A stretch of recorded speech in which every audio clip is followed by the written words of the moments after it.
Hello everyone, my name is Tony Burke. I'm an FAA senior rigger as well as USPA rated AFF instructor and SNTA, and I'm a Canopy coach and private pilot, and I put together a series of videos to help new skydivers and even some more experienced skydivers learn more about skydiving gear and equipment and so forth. This particular video we're going to be talking about flight characteristics and how we describe them, the languages that we use, and the different things that you can compare one canopy to another. But first, because we're talking about skydiving, let's go over a few disclaimers. First of all, skydiving is a dangerous sport, and don't let anyone tell you otherwise. Now, it has been said that skydiving is a dangerous sport that can be done safely, and that's something that I agree with. But your safety is largely in your own hands, so make sure you get the proper training and mentorship, etc. And remember, you're jumping at your own risk. Number two, this and all my other guides are not meant to replace the wisdom of your local instructors and riggers. If anything that I say contradicts something that they say, I would probably defer to them, especially if regard to your particular experience level. They know you better than I do, and again, I would defer to them. And finally, I strive for accuracy, but I am a human being and I can make mistakes. If there's something that you find is inaccurate or you disagree with, please let me know down in the comments below. All right, let's talk about describing canopy characteristics. Canopy flight characteristics are generally very difficult to quantify. We don't have any quantitative measurements. We don't have any metrics that we can point to say, oh, this canopy has X number of milliflares or whatever. We just don't really have anything like that.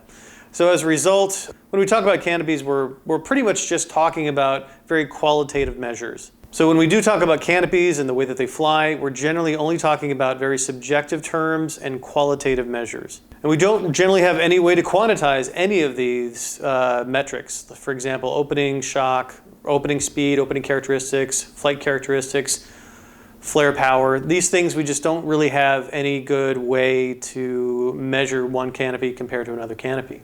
Because it's so qualitative and so subjective, there are a lot of these things where reasonable people can disagree. For example, one person's hard opening canopy might be another person's medium opening canopy.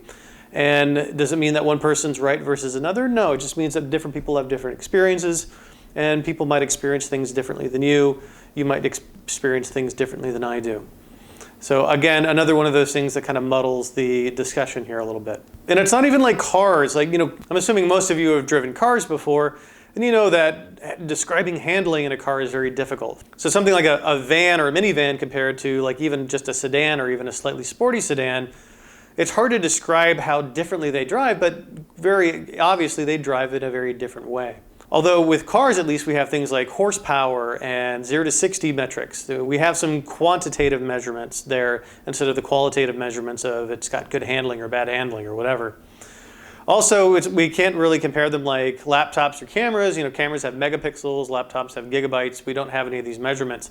They made up a couple of potential measurements like milliflares, centinex, that's for opening speeds, and swoopiums, that's just power on a swoop. We don't have any way to measure these like we do in other types of vehicles. I don't think we could accurately quantitatively measure flare power or opening shock because there's so many variables in the mix. Wing loading, wind speed, packing techniques, all of these things can affect things like opening characteristics or flight characteristics, etc. So I'm not sure that it would even work if we tried. But we're going to try our best to at least talk about some of the general concepts and general characteristics of flight in modern skydiving canopies. And we're going to concentrate on 3 primary areas. We're going to concentrate on responsiveness, flare power, and opening characteristics. So first off, let's start with responsiveness. And when I say responsiveness, I mean how does it respond when you give it an input? So an input might be a harness input or a toggle input, rear risers or front risers. There's 2 different sides of the scale. On the extreme low end, we have the really unresponsive canopies, and on the extreme high end, we have the incredibly responsive canopies. Just to give you an example of what I'm talking about, remember back to the days when you were jumping student gear. So student canopies are very large and are generally very unresponsive. Now, like most of you, I started jumping student gear and student canopies. And I didn't really have anything to compare that canopy to anything else. I didn't really have a good way to compare it to now. One of the things that I was encouraged to do by my instructor mentors was, as an instructor, it's a good idea to take a student rig, with a student canopy inside of it and jump it once a year or so, just to remember what it's like to fly one of those things. And so I do on a regular basis. About once a year I talk to the manifest and say, hey, do you mind if I take one of the student rigs and jump it myself, and check with your drop zone, of course, before you do this. Don't just take their equipment, but ask to see if you can jump student gear if you're an instructor or a coach. It's very valuable to remember what it's like to jump this really unresponsive, really large canopies. I remember one, it opened up a lot quicker than I'm used to. And the reason is you generally want a student canopy to open up on the faster side so that the student isn't wondering, is the canopy opening or not? If you have a positive opening canopy, which is just kind of a nice way of saying a fairly fast, maybe even uncomfortable opening canopy, that's probably a better thing. I remember I was actually doing a practice AFF jump where I was the AFF student, and there was someone working on getting her rating, and she pulled for me just like an AFF instructor might pull for you, and then wham, I was under a canopy very quickly, much quicker than my pilots. Now I've jumped student gear before, but it had been many, many years. When I pulled on that toggle, it didn't want to turn. I pulled on it and then it just kind of lurched in one direction. Then I buried it and it turned a little bit faster, but still wasn't very fast. And then when I let up on the turn, it kept turning for a second. But I got a little concerned when I let up on the toggle and it was still turning. I thought maybe I've got a tension knot or something. But no, it stopped in about a second. And again, that's just an unresponsive canopy, which is what you want for a student canopy. You want a canopy that's going to be very docile. And the landing on those things, it's a one-stage flare generally. You're not doing the two-stage where the first stage stops your vertical descent and then the second stage stops your horizontal descent. Pretty much a one-stage canopy. So again, if you're an instructor or even a coach, it's probably a good idea to talk to your drop zone, see if they'll let you jump their student gear. So that's on the really unresponsive end, where it's just basically boring and it's a sky barge. We call them sky barges, or it drives like a minivan. On the more extreme side, we have the really responsive canopies where even just the slightest input will make it turn. A couple of years ago, I was talking to a friend of mine and they were relating their experience with jumping a very highly loaded, very aggressive canopy. It was like a Petra 71 or something like that, something really, really small. And he said that it was the first time he jumped it. He pitched, I think it was a hop and pop. So when the canopy opened up, a lot of these high-performance canopies will have removable sliders. So most of the canopies that we have, we just collapse the slider with strings or whatever. But some of the higher performance canopies will have a removable slider just to get that little bit of extra air friction out of the equation. So he reaches up to grab with one arm to grab that removable slider to start to unstow that slider, or to start to remove that slider. And he said just that asymmetry on a highly loaded canopy with something like 3.0 wing loading or more put a little bit more pressure on one of his leg straps and got him going into a really steep turn, a really rapid turn. So those are canopies that really, really want to turn. They'll do any excuse to make a turn or make some sort of flight change. So generally when we talk about responsiveness, how much does it want to turn versus how much does it not want to turn? And we have everything in between. You looked at me wrong and I'm going really fast, and you have to beg me to turn. So what makes a canopy more responsive or less responsive? Probably one of the biggest things that affects that is the wing loading. So any canopy, regardless of design, is going to get more responsive as you increase the wing loading. An Aerodyne Pilot, that's a very popular canopy for newer jumpers. And at the right size and wing loading, it's an appropriate canopy as a first canopy off of student status. So when you get your license, something like an Aerodyne Pilot or Sapphire 2 or Sapphire 3 from NZ Aerosports, or S-Fire from Icarus World, or even a Sabre 2, or a Spectre from Performance Designs. Those are all good canopies to start out with, but at the right size and wing loading. I have jumped a Pilot 96. So generally speaking, the Pilots are considered to be a good beginner, or maybe even intermediate wing platforms. But a Pilot 96 is an advanced canopy because it's pretty close to 2.0 wing loading for my body weight. So I pitched, it opened up, and I unstowed the brakes to do a canopy control check, and I just did a 1/3 toggle turn, and then boom, it started turning really quickly. So even though a Pilot, which is considered a very docile platform, if you really load it up, it's going to get very sporty, very aggressive, very responsive. So probably the #1 characteristic would be the wing loading. The more you wing load a canopy, any canopy, it's going to get more aggressive. Even reserves, if you start to wing load the reserves highly, you have to be very careful about them because they can be very aggressive. Another thing about them is canopy design. So the shape of the wing, for example, reserves are designed to be very stable. They're very low aspect ratio canopies. Generally speaking, the lower aspect ratio canopies are less responsive than a higher aspect ratio canopy at the same size and wing loading. The canopy trim can also affect its responsiveness. Generally speaking, the more steeper a canopy's trim is, and I've got a video on trim that you should take a look at. I'll try to link it somewhere here, or at least link it down in the notes. But a canopy that is more steeply trimmed tends to be a little bit more aggressive than a more shallow trimmed canopy. And then 7-cell versus 9-cell is also a tendency for 9-cell canopies to be more aggressive than 7-cell canopies, although that may have been more true at one point, but there's been a lot of design innovations that have made the 7 cells more sporty, and then some 9 cells are less sporty, and so forth. And technically, some of the expert canopies are technically 7 cells. For example, a Velocity from Performance Designs, which is an expert-only canopy, is technically a 7-cell, although the way it's constructed with its cross-bracing makes it still an aggressive platform. And it still has a fairly high aspect ratio compared to most 7 cells. Canopy size is also a consideration. Generally speaking, the smaller a canopy gets, the more aggressive it is, even if you normalize for wing loading. So someone on a 170 canopy that is wing loaded at 1.0 is going to have a less responsive canopy than someone is flying at 135 at 1.0 wing loading. And the reason is the lines are shorter, so that means that your inputs make more difference. So it's more sensitive on things like flare power. You have to have your flare timed in and dialed in a lot more on a 135 versus a 170, even at the same wing loading. There's a wonderful video from Performance Designs, Allison Ray and Laura Golly. They put this video together, this presentation together. It's called Girls Can't Fly Parachutes. It's a tongue-in-cheek title. The spoiler alert, they can fly parachutes. But it talks about some of the challenges that smaller people, not just girls, but any small person or lighter person will have when coaches or instructors are putting them on 1.0 wing loading, even though they might weigh 105 pounds.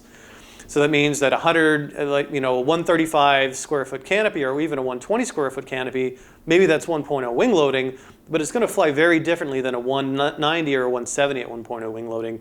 And it's really doing them a disservice to put them on this more sensitive, more responsive canopy that is going to be more sensitive to things like flare timing.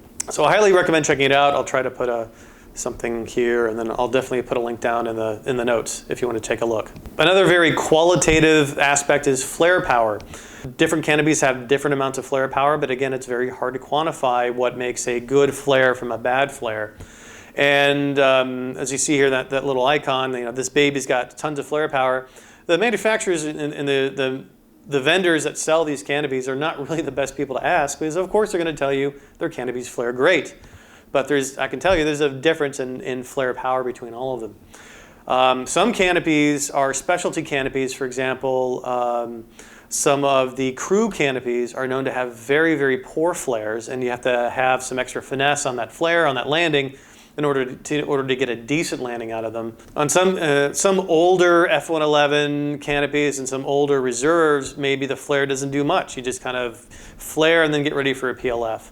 So those tend to be some of the older canopies. So that's on the one extreme. Then canopies that have a little bit better flare, but still not a great flare, they might be considered a one-stage flare. A lot of reserves are like this. Reserves, at least my experience and the ones that I've jumped, they tend not to have the best flare. They have enough flare to get the job done, or it's not going to be a two-stage flare. It's basically going to be a one-stage flare.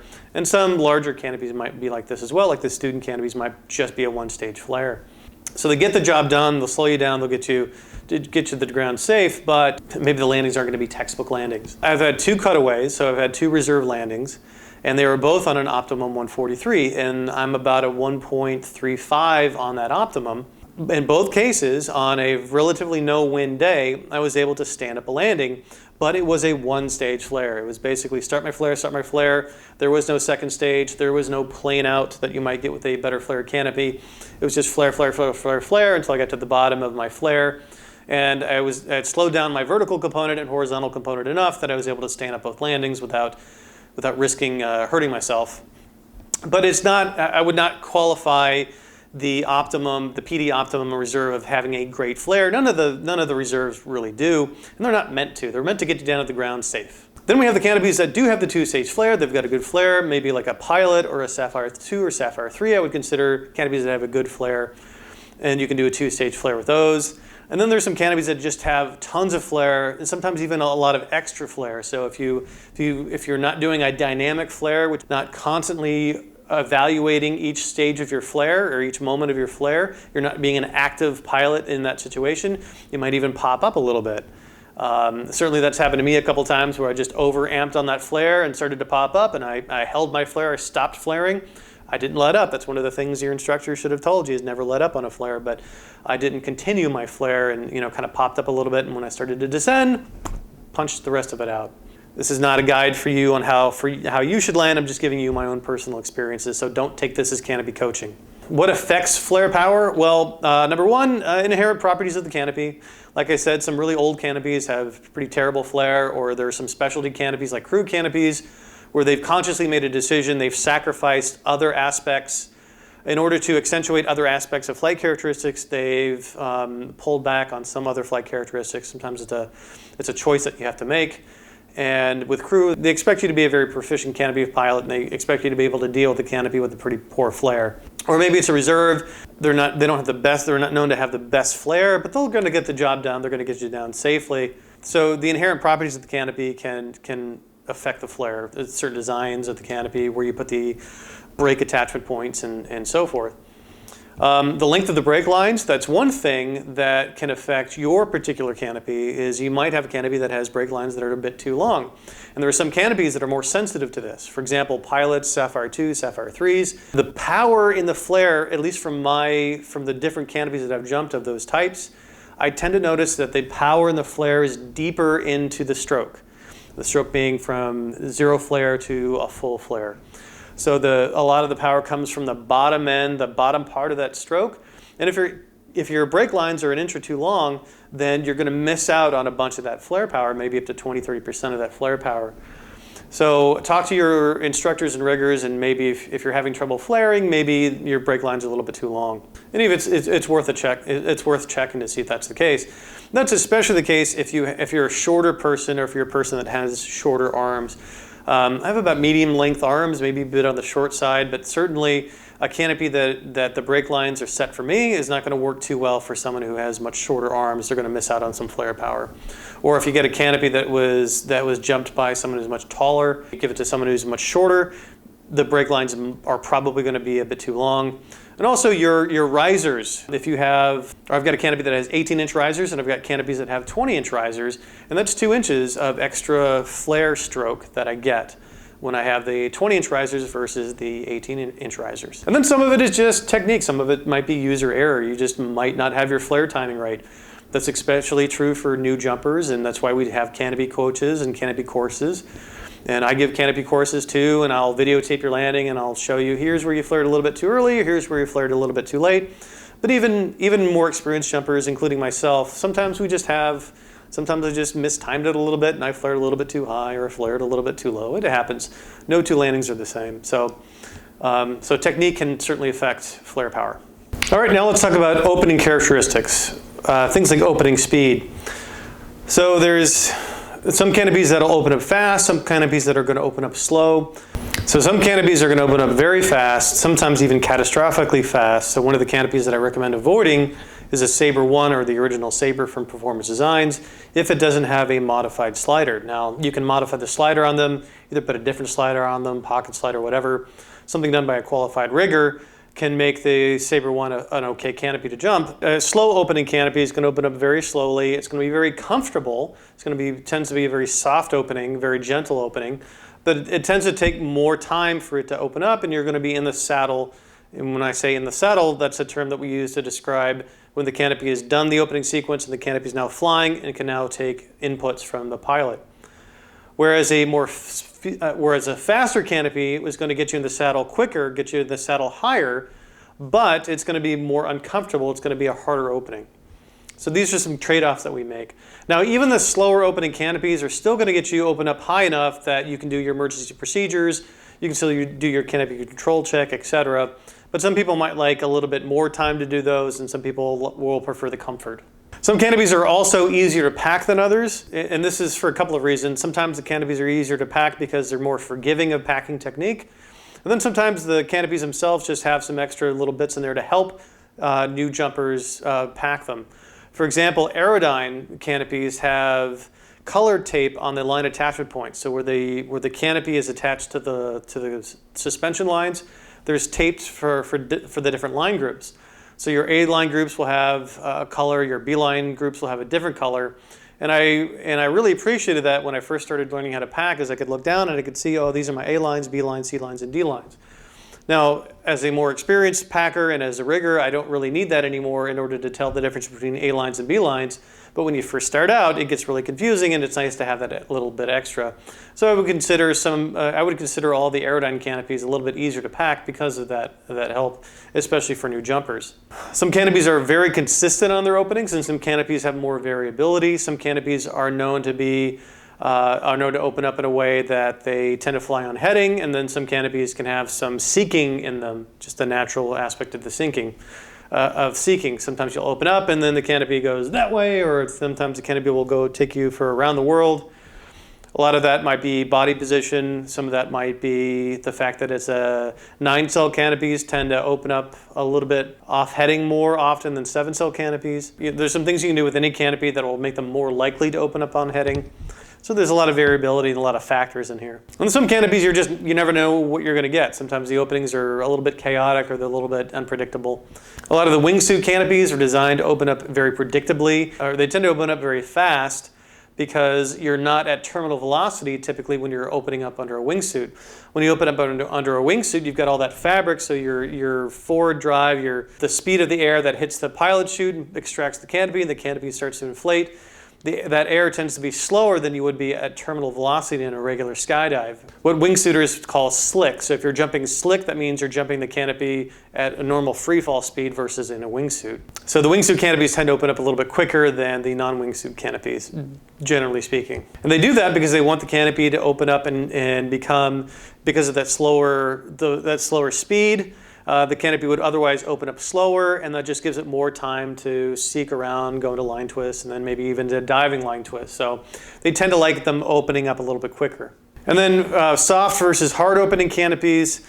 Again, it's a trade-off. A softer opening canopy might be more comfortable, but you're going to be in the saddle a little bit lower than you would with a faster opening canopy, where it's going to be more uncomfortable, but you're going to be higher when your canopy is flying, when you're in the saddle, as we say. So these are trade-offs. And some canopies that normally open up soft will open up hard, and some canopies that normally open up hard may open up soft. There's a lot of variability in this. If you have neck conditions or back conditions, or the jumpers that have gotten up in age a little bit, maybe, they might want to have a canopy that opens up a little bit softer on the softer side so that it's a little bit easier on the body. A lot of camber flyers that have the big cameras on their head, I'm not talking about the little GoPros, but the camber flyers that have like a movie studio on their head, they tend to want to have canopies that open up softer versus harder. So wingsuiting canopies are often designed to open up on the faster side, and that's because you're not going at terminal velocity. You're flying slower when you're deploying a canopy, flying a wingsuit, than you would be if you were in just regular free fall.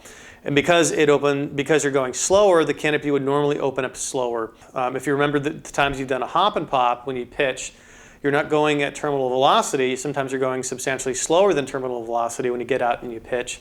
And you'll notice that canopy takes a little bit longer to open up, and sometimes it might start to twist up a little bit or start to seek. That's when the canopy is deciding which direction it wants to face when it's opening up. A lot of the wingsuiters don't want that to happen, and that's more pronounced when they fly the bigger wingsuits. The bigger wingsuits require much more experience as opposed to canopies where you need much more experience to fly the smaller canopies. So they tend to open up much quicker than a regular skydiving generalized canopy. And that just helps them avoid line twists or diving line twists or something like that. So what does affect openings? The design of the canopy can affect the opening. The age of the canopies will open up differently as they age because the material that they're made out of, that ZP material, that zero porosity material, is actually a coating on top of the fabric. And as that wears off over time, the canopy will have different flight characteristics, will open up differently. The age of the canopy certainly can affect that. The packing technique, there's things you can do with the slider, the things you can do with the nose that might make it open up faster or make it more likely to open up on heading. Some canopies, these tricks have a big difference in their openings, and some canopies, it doesn't have much of a difference in their openings. So it really kind of depends on the canopy. And then some canopies are just snowflakes. Some canopies, despite being the same age, the same number of jumps on them, sometimes despite having the same line sets on them or same line types on them, two canopies of the same size and wing loading will just behave differently. Sometimes that happens. As they age, their characteristics are going to change. The line trims, especially if you have a microline canopy, the lines will start to shrink in different amounts, and that will change the trim, change the geometry of the canopy slightly over time. Sometimes canopy manufacturer will change the line trim entirely for the same model of canopy.